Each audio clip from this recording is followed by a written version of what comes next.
Hello, peace and the mercy and blessings of God be with you all. Thank you for joining me for this book review. Today, I am reviewing this book entitled The Genealogical Adam and Eve, The Surprising Science of Universal Ancestry. It's written by Joshua Swamidass. And Joshua is he's got an MD, PhD, UC Irvine. Is a scientist, a physician, and associate professor of laboratory and genomic medicine at Washington University in St. Louis, where he uses artificial intelligence to explore science at the intersection of medicine, biology, and chemistry. So he's a very important writer. He is a scientist, so he's dealing with something that he is qualified to deal with. This has turned out to be a very important book. This book is widely discussed by Christians and by scientists who are not necessarily Christians, but so far the ones I've come across are ones who are either still Christians or they have some background in Christianity. So why is this so significant? Why is it being discussed?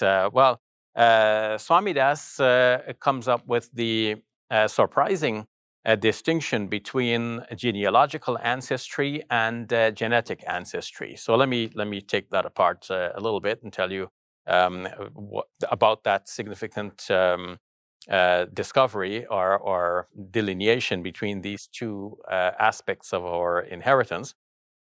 And then we'll get into the details of the book. So basically, scientists have shown that all humans today have inherited genes from a past human population that was never smaller than, let's say, 7,000 to 10,000 people.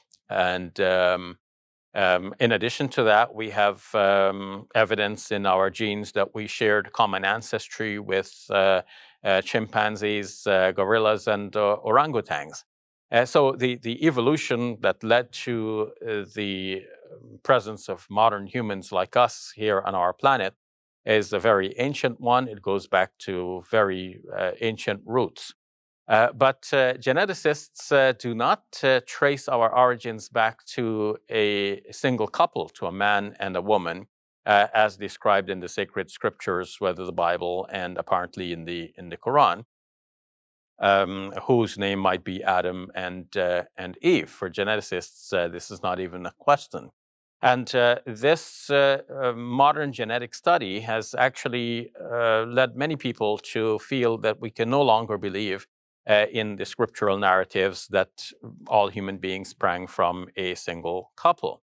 And this proved especially difficult for followers of the Bible, because the Bible is so specific, especially in Genesis chapters 1 and 2, in describing the details of the creation. Day 1, God created this. Day 2, then day 6, God created the human beings. Then Genesis chapter 2 goes into more detail, God forming the man from the dust of the earth, and then putting him to sleep eventually, and taking out one of his ribs, apparently, and creating Eve from that rib. And then Adam names Eve, and the name Eve in the Hebrew is given because Adam says, "You are the mother of all of the living." So from this, one gets the impression that there were no human beings before Adam. Adam was the first human being. Eve was created from his side, and then Eve becomes the mother of all people. And there are other verses of the Bible, too, which can be brought into play to emphasize the idea that Adam was the first human being. But geneticists have long discarded that idea. And that finding was so prominent that many Christians had tried to reconcile the theory of evolution with the biblical record by eliminating belief in that Adam was the first human being, or that he is the ancestor of all human beings today. Now comes Swamidass, and he differentiates between this genetic ancestry, because that's what we've been discussing so far, that shows our inheritance of genes from a large population in the past. And between that, and on the other hand, what he calls genealogical ancestry. So, what is the difference? Well, as he explains in this book, there is a vast difference in that, well, not necessarily a vast difference, but an important and key difference. In that, when you think about genetic ancestry, so we each have 2 parents, 4 grandparents, 8 great grandparents, and so on. Now, we inherit half the genes of our fathers, half the genes of our mothers, and then a quarter from our grandparents. And then, it just halves with each generation. If we think this further, we realize that there comes a generation that may not pass on any genes to us, but they're still our ancestors. They could be great, great, great, great, great, great, great, great grandparents. They're still our ancestors, but we may not have any of their genes to show that. So you can see a difference between the genetic and the genealogy. So they are our true genealogical ancestors, but they did not pass on any genes to us, so they're not our genetic ancestors. On the other hand, we may have, as Swamidass points out, the curious case of a virus infecting the human genome in the past. And we bear evidence of that virus in our own genome. So in a sense, you can say technically that virus is also our genetic ancestor. But nobody thinks about it in this way, and we don't need to bother. But the technical point is proven that there is a difference between genetic inheritance and genealogical ancestry, between genetic ancestry and genealogical ancestry. So thinking more about genealogical ancestry, Swamidass points out that this is what the Bible was really concerned about, because the Bible does not get into details about genomes and about genes. It's really concerned about the easily traceable phenomenon of a father giving birth to son giving birth to his son, or rather, father fathering his son, son fathering the grandson, and so on, all the way down to Jesus, as depicted in the Bible.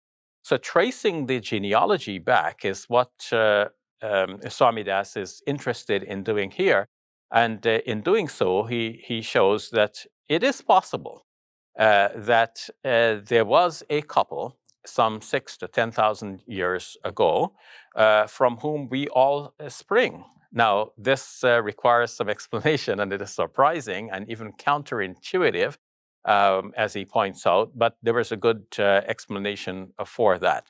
So, the significance of this book, before I get into further details, is that Swamidass has now made it possible for Christians, and by extension, Jews and Muslims as well, though the book does not mention Jews and Muslims in this particular way.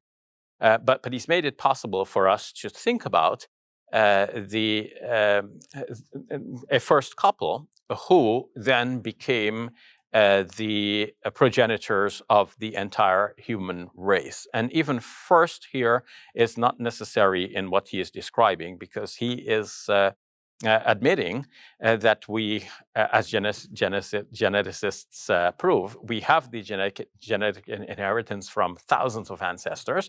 So he's not saying that this was the only 2 persons at the time.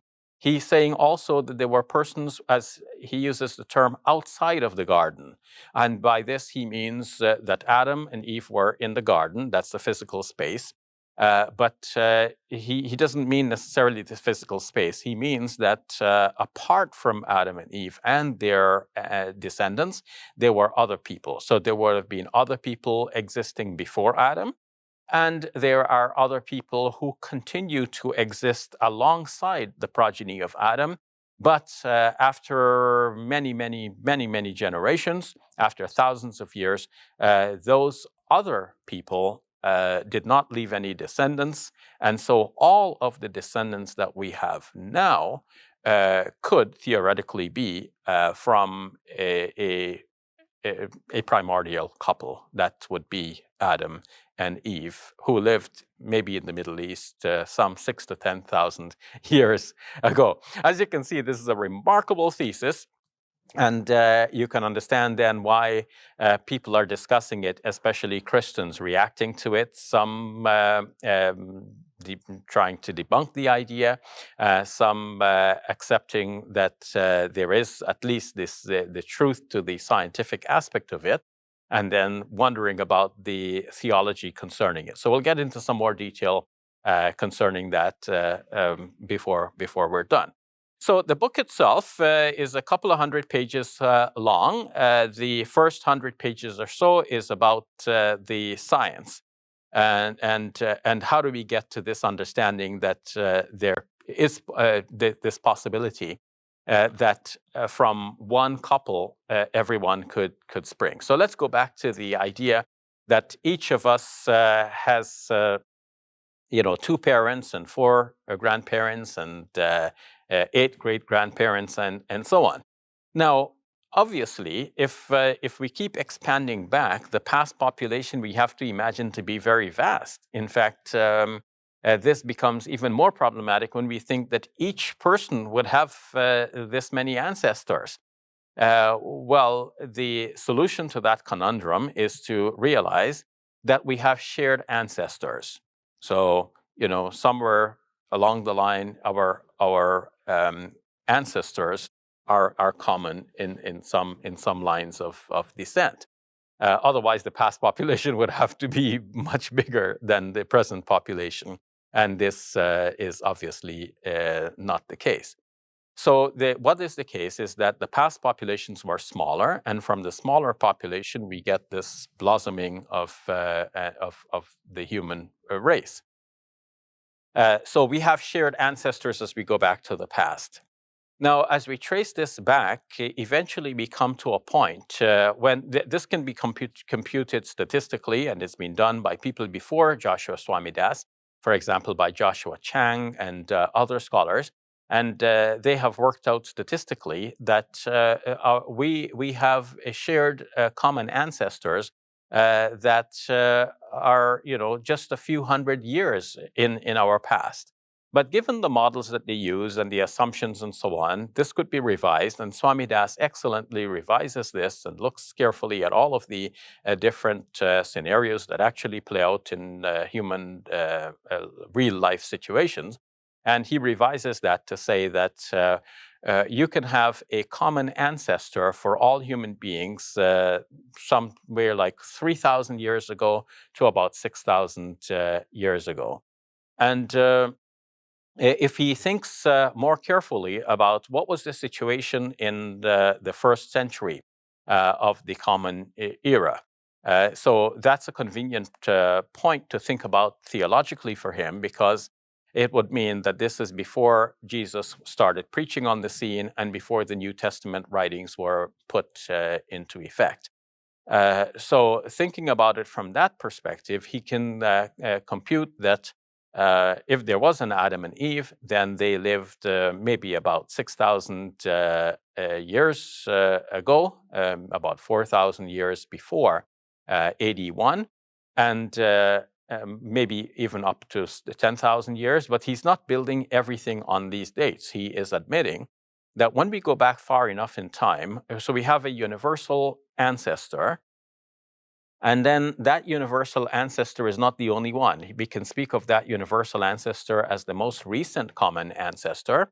But prior to that ancestor, there comes a point when, as we're tracing our lineages back, that everyone who lived at a certain time in our past would either be the ancestors of everyone alive today or the ancestor of no one. So let me explain that a little bit more. Let's say we trace our genealogy back to a certain person. Then not only is that person our ancestor, but all of the previous generations of that person are also our ancestors. So that person's parents and grandparents and great-grandparents and so on. So in other words, Adam and Eve could be placed anywhere up in that earlier era. And in that case, you have many possible Adams and Eves. Now, how do I respond to this book? Now, I find that Swamidass goes to great lengths to try to explain the theology and to explain how this discovery would fit within the biblical record. And I find that the Islamic idea and Islamic theology fits much better. The idea is more readily accommodatable within the Quranic narrative than it is within the biblical narrative and within biblical theology. Thank you for watching. That's my review of Swamidass's Genealogical Adam and Eve. Get the book, a very important read for both Muslims, Christians, and also for our Jewish friends. Thank you for watching. Assalamu alaikum. Peace be with you. If you enjoyed this video, click like and subscribe. And please donate to support our work at QuranSpeaks.com.